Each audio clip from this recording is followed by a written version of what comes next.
Guys বাংলার কৃষক নিতাই জেঠুমনি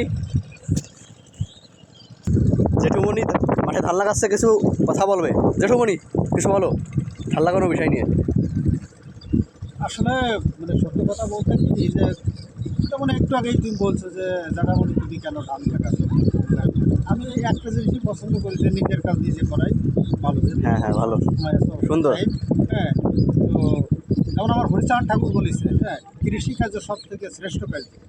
তারই আদর্শ একজন সৈনিক। তা আমিও আমার সেই বাবা হরিচাঁদের পথ ধরেই আমি সমস্ত কাজকর্ম করতেছি। জয় হরিবল। যেটা কি ধান লাগাচ্ছ? ওহো, এটা হলো আমি 29 ধান লাগাচ্ছি। এত অনেক লাগাই ধরেছি যেটা। বাবা হরিচাঁদ, বাবা গুরচাঁদ এবং ভক্তবৃন্দ আপনারা সকলে আশীর্বাদ করবেন। এই চালের ভাত দিয়েই আমি সাধু সঙ্গ। হরিবল হরিবল। এই যে জেঠুমনি লাগাই ফেলাইছে। জয় হরিবল। জেঠামনি কিছু বক্তব্য দিল যে পেয়ে আছে মাঠে ধান লাগাচ্ছে। জয় হরিবল।